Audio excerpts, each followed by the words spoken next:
convido você a abrir a sua Bíblia no Evangelho segundo Mateus, no capítulo 27. Nós vamos ler 2 versículos inicialmente. Mateus capítulo 27, versículo 22 e versículo 23. Mateus 27, versos 22 e 23. Amém?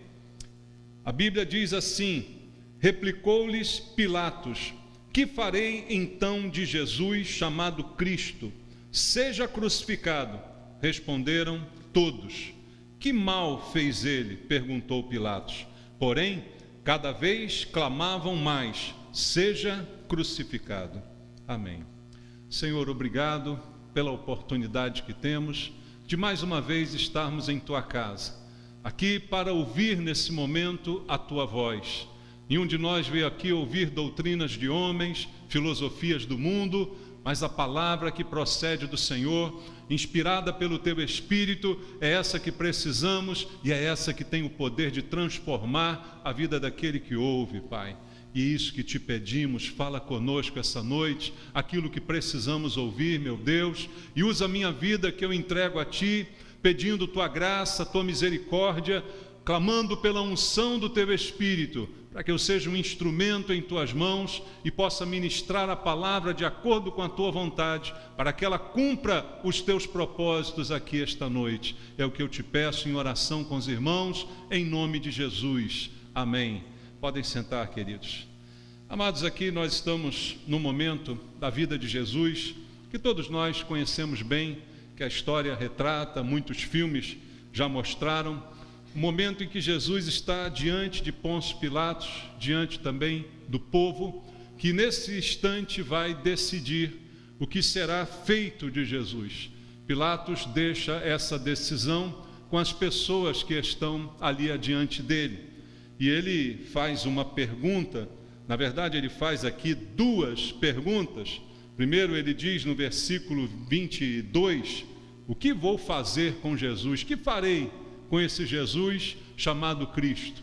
E depois, quando o povo diz, crucifica-o, ele ainda faz outra pergunta, mas que mal fez ele? Qual foi o mal que ele fez? Mas ninguém respondeu e apenas continuaram gritando, crucifica-o, crucifica-o, e cada vez mais clamavam dessa maneira. Então, perguntas que foram feitas nesse dia por Pilatos e que muitas pessoas ainda hoje podem se questionar da mesma maneira.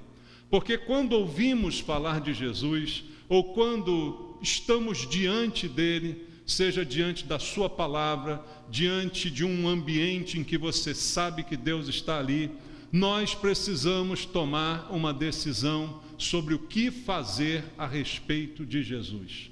Muita gente tem conhecido Jesus pela palavra de Deus, pela fama que ele tem, e era por isso que ele chegou a esse momento de crucificação, porque os seus feitos incomodaram muitas pessoas. Ele foi indigesto para a religiosidade daquele povo, e muitos não estavam satisfeitos com aquilo que ele fez, com aquilo que ele pregou, e por isso ele chegou a esse momento de estar diante de Pôncio Pilatos e do povo, e toda aquela multidão gritar, crucifica-o. E, infelizmente, hoje ainda, quando a pergunta é feita, o que fazer com Jesus, há muitos ainda respondendo da mesma maneira, crucifica-o. Não tenho nada com ele, não quero saber dele, não quero nenhum tipo de compromisso com ele.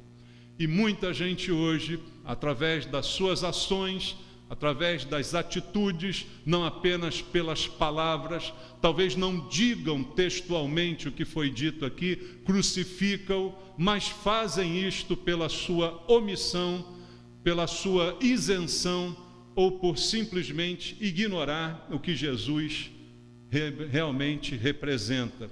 E não há alguém aqui que possa dizer, pelo menos no Rio de Janeiro, que nunca ouviu falar de Jesus. No nosso país, em tantos lugares do mundo, é difícil você encontrar alguém que diga que nunca escutou o nome de Jesus.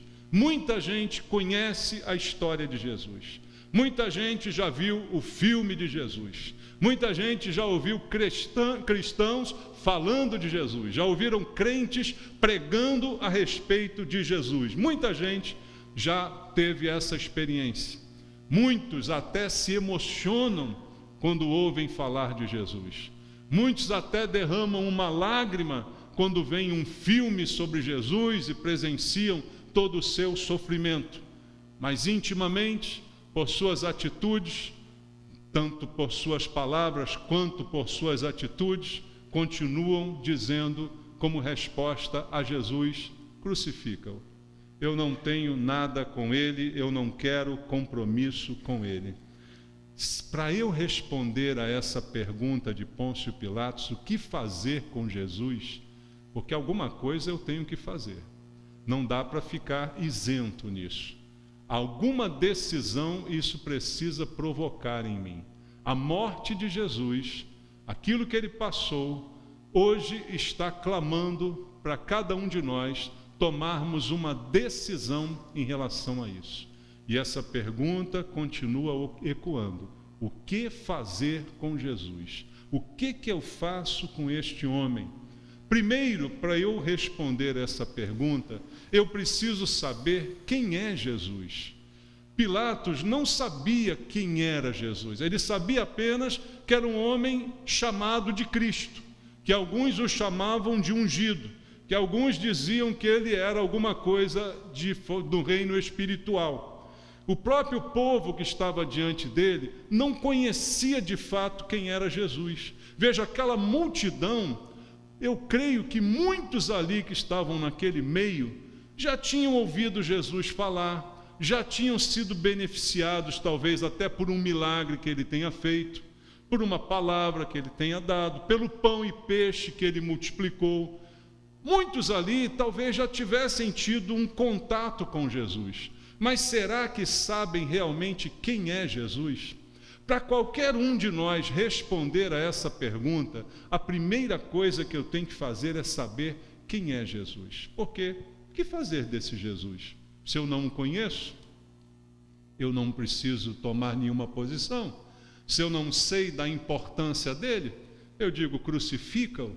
Mas esse Jesus que eu quero apresentar para você hoje, pelo que a Bíblia fala dele, e é isso que me importa, eu não quero que você acredite em mim, mas eu quero que você acredite na palavra de Deus, para que você também possa tomar individualmente a sua decisão.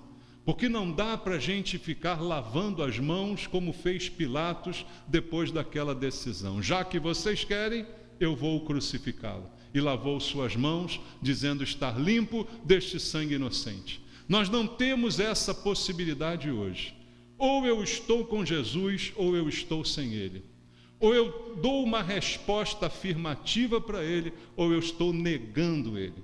Ele próprio disse: quem comigo não ajunta, espalha. Quem não é por mim, é contra mim.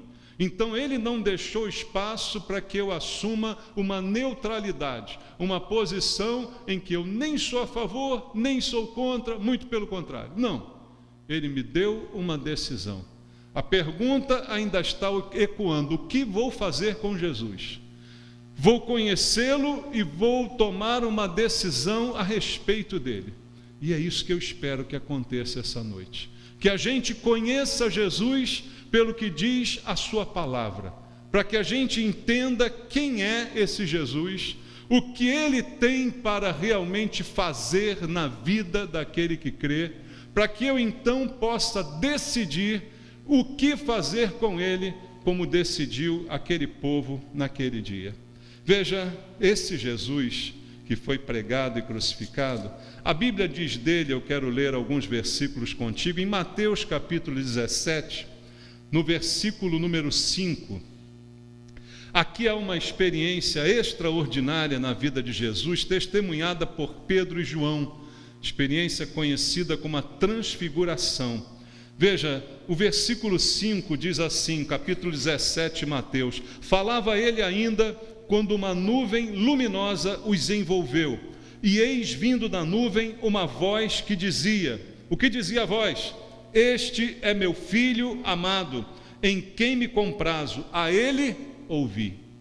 O Jesus que foi crucificado, antes disso, teve esta experiência com Deus, testemunhada por seus discípulos. Uma luz o envolveu numa nuvem e ouviu-se do céu a voz de Deus, a voz do Pai, apontando para ele e dizendo: este é meu filho amado, em quem tenho prazer. Ouçam a ele ouvi, deem ouvidos ao que ele tem a dizer. Quem é Jesus, irmãos? O Filho de Deus, aquele que foi enviado por Deus para a salvação de todo aquele que crê. Em Lucas, no capítulo 2, no versículo 10, até o versículo número 11, Lucas 2, 10 e 11, a palavra do Senhor, ela diz assim: o anjo, porém, lhes disse: não temais, eis aqui vos trago boa nova, de grande alegria, que o será para todo o povo. É que hoje vos nasceu, na cidade de Davi, quem é que nasceu? O Salvador, que é Cristo o Senhor. Se nasceu o Salvador, significa que o homem precisa ser salvo. Quem não precisa ser salvo, não precisa de um Salvador. Então, se eu me entendo como gente e percebo a minha própria miséria enquanto ser humano, devo reconhecer que preciso de um Salvador. Porque diz a Bíblia que todos pecaram e carecem da glória de Deus. Diz a Bíblia que não há um justo sequer sobre a face da terra. Se eu creio na palavra de Deus, preciso admitir quem eu sou, um pecador, e que por ser pecador preciso de um Salvador. E como diz a Bíblia, hoje vos nasceu na cidade de Davi o Salvador, Jesus Cristo. Então não há outro Salvador que possa me salvar. Não há outra alternativa para o meu pecado a não ser salvo por Jesus. Se eu mandar crucificá-lo, eu não serei salvo por ele. Se eu responder o que fazer com Jesus, apenas ignorá-lo, ignorar que ele é o Salvador, ignorar que ele é o Filho amado em quem Deus tem prazer, eu realmente não tenho esperança para mim. Veja, diz a Bíblia também em Atos capítulo 2, no versículo 36, como eu disse, quero usar a Bíblia para que ela fale sobre Jesus para nós esta noite. Em Atos capítulo 2, versículo 36 está escrito: esteja absolutamente certa, pois, toda a casa de Israel, de que a este Jesus que vós crucificastes, Deus o fez o quê? Senhor e Cristo. O Salvador é Senhor e é Cristo, ungido, Messias. Esse é Jesus, essa é a definição bíblica a respeito dele. O Senhor, o Cristo, o meu Senhor, o meu Salvador, a quem eu tenho para realmente recorrer para não ser condenado pelos meus pecados. Em Apocalipse capítulo 19, no versículo 16, a palavra de Deus também o distingue de uma maneira especial. Em Apocalipse capítulo 19, verso 16, está escrito: tem no seu manto e na sua coxa um nome inscrito. Qual é o nome? Rei dos reis. E que mais? Senhor dos senhores. É o Rei de todos os reis, é o Senhor de todos os senhores, é Cristo, é Deus, é salvação, é aquele que eu preciso ouvir, é aquele em quem Deus tem prazer. Esse é Jesus. Pilatos não o conhecia. Aquele povo aparentemente também não tinha percebido quem era que estavam a crucificar, mas este é Jesus. E pior, diz a Bíblia também em Atos capítulo 17, e agora a coisa fica séria, porque em Atos capítulo 17, no versículo 30 e no versículo 31, está escrito assim para toda a humanidade: ora, Deus não levou Deus em conta os tempos da ignorância, os tempos em que eu não sabia, os tempos em que ninguém me disse quem era Jesus, os tempos em que eu desconhecia completamente esta verdade. Mas Deus não levou em conta esse tempo. Agora, porém, notifica aos homens que todos, em toda parte, façam o quê? Se arrependam porquanto estabeleceu um dia em que há de julgar o mundo com justiça, por meio de um varão que destinou e acreditou diante de todos, ressuscitando dentre os mortos. Diz a palavra de Deus que Deus não vai levar em conta o passado, o tempo em que eu não sabia, o tempo em que ninguém tinha me dito, o tempo em que a Bíblia não me mostrou. Deus não vai levar em conta esse tempo. Mas agora que você conhece, que ouviu falar dele, que sabe quem ele é, sabe o que a Bíblia diz sobre ele, agora Deus notifica aos homens em toda parte que se arrependam. E a palavra notificação não é uma opção. Você já foi notificado alguma vez? Bateu o oficial de justiça lá na sua porta e trouxe: eu trago aqui uma notificação. Você precisa se apresentar na delegacia tal, no dia tal, para prestar depoimento sobre isso ou aquilo outro. Você precisa nesse dia comparecer perante o juiz que vai ouvir o seu testemunho. Isso é uma notificação. Você pode chegar para ele e dizer assim: não estou afim, não, estou muito ocupado, não vou não. Você pode fazer isso? Não pode, senão você vai preso, né? A não ser que seja rico, né? Que aí tem um advogado que diz que você arruma um atestado médico, né? Para você estar doente, né? Como a gente vê acontecer. Mas a notificação, ela é imperativa. A notificação é uma ordem. Então veja, Deus notifica aos homens que se arrependam, porque através de Jesus, a quem ele deu crédito, ressuscitando-o dentre os mortos, ou seja, o fato de Jesus ser real é porque ele ressuscitou dos mortos. É isso que dá credibilidade a Jesus ser quem a Bíblia diz que ele é. Então Deus revelou tudo ao homem, mostrou toda a verdade e agora ordena que o homem se arrependa. Se eu não me arrepender, estou desobedecendo a ordem de Deus. E aí para mim não há salvação, para mim não há esperança. Que fazer com Jesus depende de conhecê-lo, depende de saber quem ele é, depende de entender essa notificação de Deus.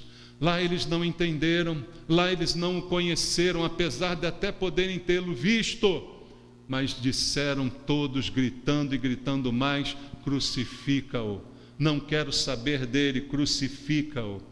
Esse Jesus está aqui para ser crido por nós, porque Deus deu credibilidade, porque ele foi o único que ressuscitou, venceu a morte e promete para aquele que nele crer a vida eterna, o perdão completo dos pecados. É isso que é oferecido por Deus. Veja em Atos capítulo 10, versículo 42 e versículo 43. Em Atos 10, 42 e 43 está escrito: e nos mandou pregar ao povo e testificar que ele é quem foi constituído por Deus, juiz de vivos e de mortos. Dele todos os profetas dão testemunho de que, por meio de seu nome, todo aquele que nele crê recebe o quê?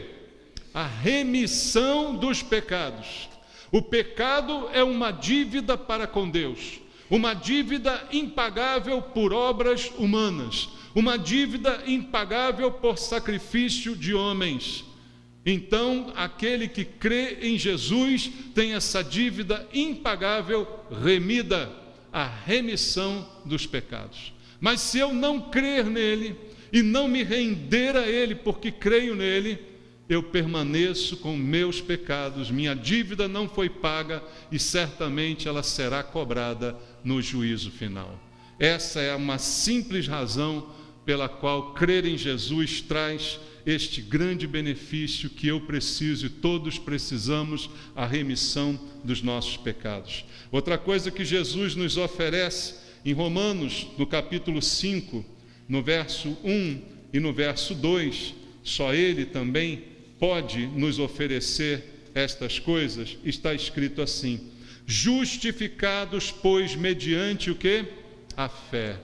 Tornados justos, não há um justo sequer, diz a Bíblia, mas aquele que creu em Jesus se tornou justo por causa da sua fé, foi justificado por sua fé, Então, por causa disso, temos paz com Deus, por meio de nosso Senhor Jesus Cristo, por intermédio de quem obtivemos igualmente acesso, pela fé, a esta graça, na qual estamos firmes e gloriamo-nos na esperança da glória de Deus. A fé me deu duas coisas, segundo diz Paulo: a justificação, para que eu tenha paz com Deus, e acesso também à graça, ou seja, Deus me dê aquilo que eu não mereço, a salvação e o perdão dos meus pecados. Não foi por mérito meu, mas foi por mérito de Jesus. E é nisso que eu preciso pensar quando olhar para Jesus e alguém me perguntar: o que você vai fazer com ele? O que você vai fazer em relação ao que ele fez por você? Você vai dizer sim para ele, vai se render a ele, ou vai ignorar e dizer: crucifica-o, não quero saber nada sobre ele? A Bíblia diz também em João, no capítulo 3, todos nós conhecemos o verso número 36, por isso, quem crê no Filho, o que acontece? Tem a vida eterna. O que todavia se mantém rebelde contra o Filho, não verá a vida, mas sobre ele permanece o quê? A ira de Deus. Esse versículo é muito instrutivo e precisa ser entendido.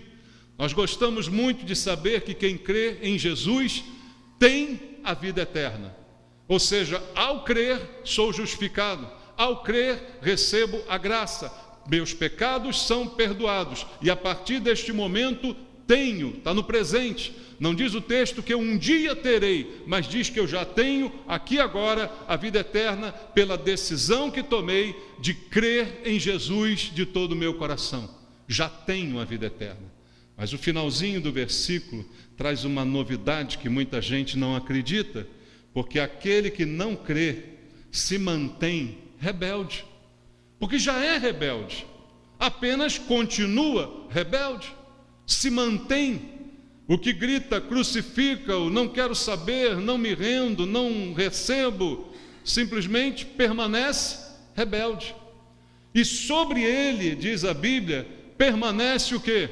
A ira de Deus. E aí é que as pessoas se enganam, porque o mundo vive debaixo da ira de Deus.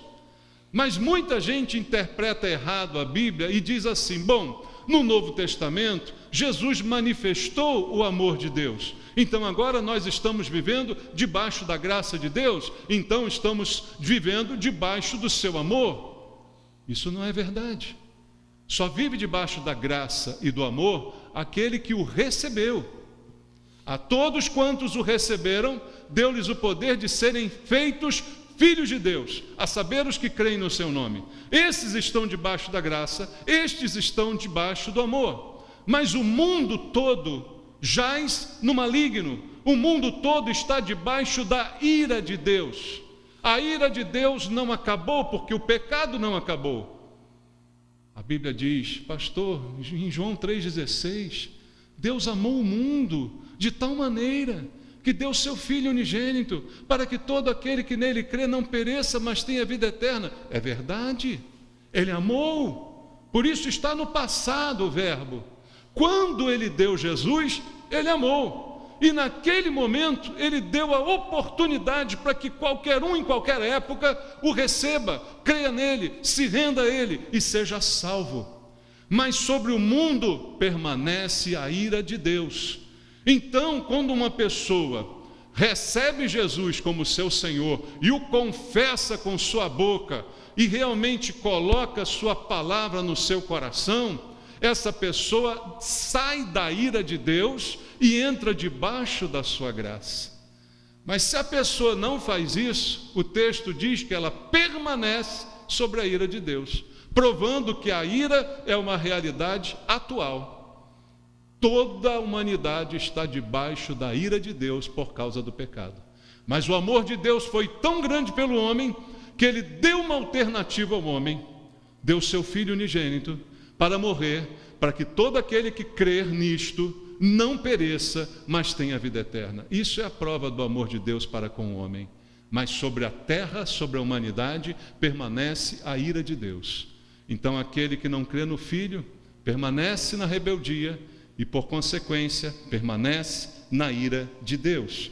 Isto é o que é dito pela palavra do Senhor. Então, amados, nós precisamos entender a Bíblia Sagrada.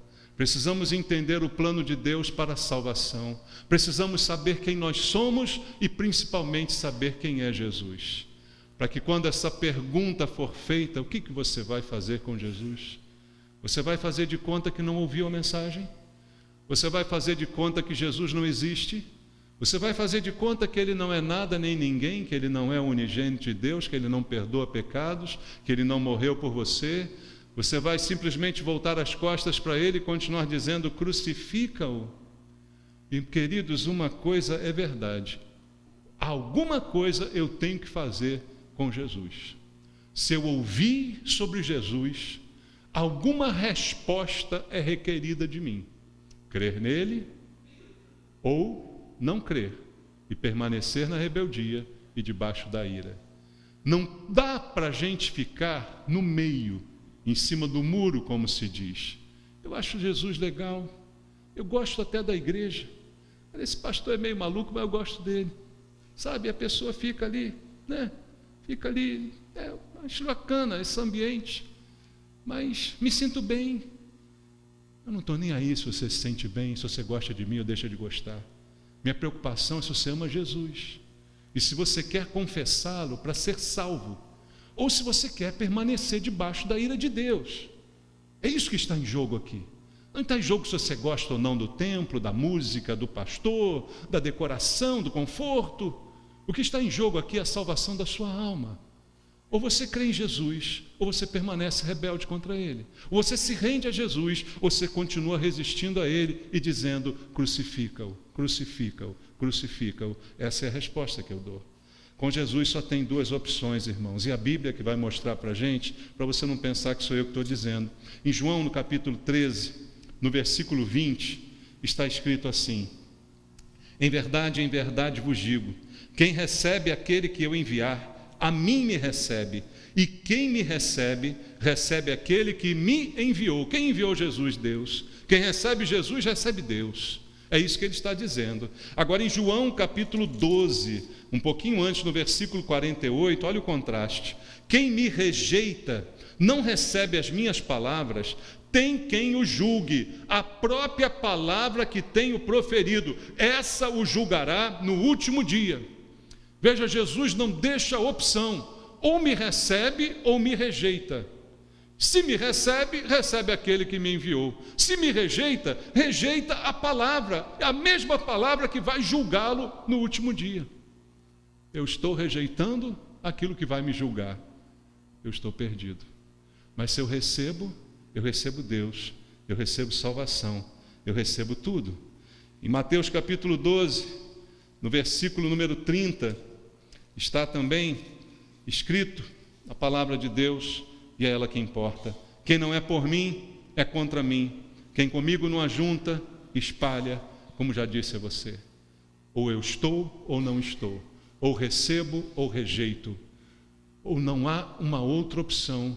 Não há uma maneira diferente. Não há um jeitinho brasileiro para acomodar as coisas. Ou tenho um compromisso com Ele, ou não tenho. Em Deus não é admitido a posição de simpatizante. Ou sou filho dele, ou sou filho do diabo, e quem diz isso é a Bíblia, não sou eu. Então não há um ponto intermediário em que eu fique neutro, em que eu não seja nem de um nem de outro, que eu seja simpático ao Evangelho e à igreja, mas não queira me render a Jesus. É um direito seu? Sim, é um direito seu, mas a consequência também é toda sua, porque se eu quiser, eu posso fazer diferente. E Jesus também nos deixa uma posição de extrema decisão. Em Mateus capítulo 10, no versículo 32 até o versículo 33 está escrito assim: portanto, todo aquele que fizer o quê? Me confessar, aonde? Diante dos homens, também eu o confessarei diante de meu Pai que está nos céus. Que ótimo! Mas olha o que diz o 33. Mas aquele que me negar também diante dos homens, também eu o negarei diante de meu Pai que está nos céus. Mais uma vez, Jesus não admite uma posição intermediária. Ou eu o confesso, ou eu o nego. E tem várias maneiras de negar. Para confessar tem uma maneira só: publicamente e diante dos homens, com a minha própria boca, sem ter vergonha de Jesus. É assim que ele diz, diante dos homens. Mas negar também diante dos homens pode ser feito de várias maneiras.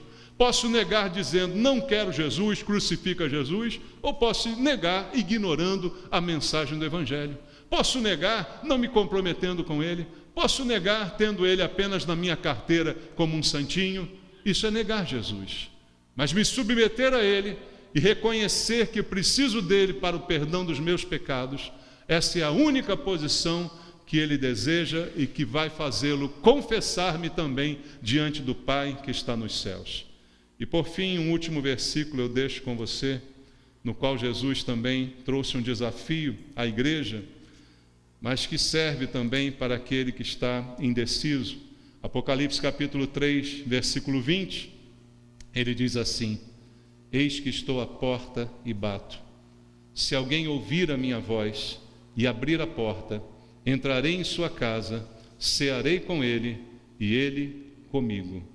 Estou batendo na porta.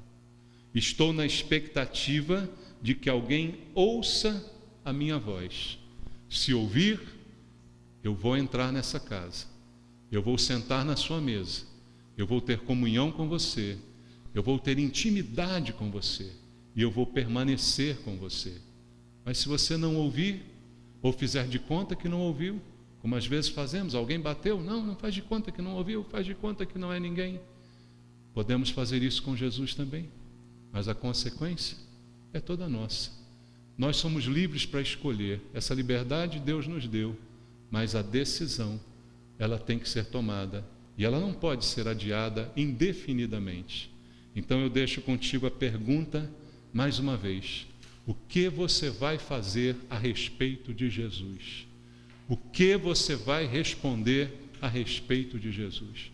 Vamos curvar as cabeças para a gente orar, irmãos? Senhor, a Tua palavra foi ministrada, a verdade bíblica foi apresentada e o poder do Espírito Santo está sobre nós para trazer convencimento de pecado, de justiça, de juízo. Essa é a Tua parte, só o Senhor pode fazer. Mas se alguém essa noite foi tocado pela Tua palavra, meu Deus, que haja uma decisão agora. Há alguém nesse lugar que quer entregar a sua vida para Jesus, confessando-o diante dos homens neste momento? Levante a sua mão para eu orar por você. Tem alguém? Amém. Quem mais quer confessar Jesus? Alguém mais? Tem mais alguém querendo entregar a sua vida para Jesus? Vem, você que levantou a mão, vem aqui à frente comigo, vem, eu quero te dar um abraço, quero orar junto com você. Quem mais quer fazer isso? Amém. Deus te abençoe. Vamos orar, queridos? Que bom, glória a Deus. Jesus está nesse lugar, tocando nos corações para abençoar, para salvar. E eu creio que hoje aqui há salvação. Não porque o pastor pregou uma mensagem, mas porque Jesus, através do Espírito Santo, convenceu, tocou nos corações, convenceu da necessidade de confissão, de compromisso, que não pode mais ser adiado. Eu te agradeço pelos teus filhos. Como é seu nome? César e Sônia. Estão aqui comigo o César e a Sônia, que o Senhor conhece muito bem. E eu te agradeço, meu Deus, pela vida deles, pelo que está acontecendo nesse momento, por essa confissão pública de compromisso, de fé em Jesus, que sei trouxe salvação agora, vida eterna, eles têm a partir de agora, meu Pai, porque confessaram, reconheceram que Tu és Senhor e Cristo, que Tu és o Salvador, em que Deus tem prazer. Tu és aquele que pode perdoar os pecados, Pai, do César e da Sônia. Eu te peço, ó Deus, que esse perdão já realizado pelo Senhor, seja vivido agora pelos teus filhos, em novidade de vida, em liberdade diante do Senhor, com alegria, sem nenhum peso nos corações. Pai Santo, abençoa essas vidas, eu te peço, as entregando diante do Senhor, clamando por tudo novo que vai acontecer a partir de agora, porque a tua palavra diz: aquele que está em Cristo é nova criatura, as coisas velhas já passaram, os pecados foram apagados e há um futuro pela frente para viver com o Senhor. Abençoa estes teus filhos, eu te peço, Pai, em nome de Jesus, amém. Deus abençoe, Deus abençoe, Senhor. Deus abençoe, Senhor.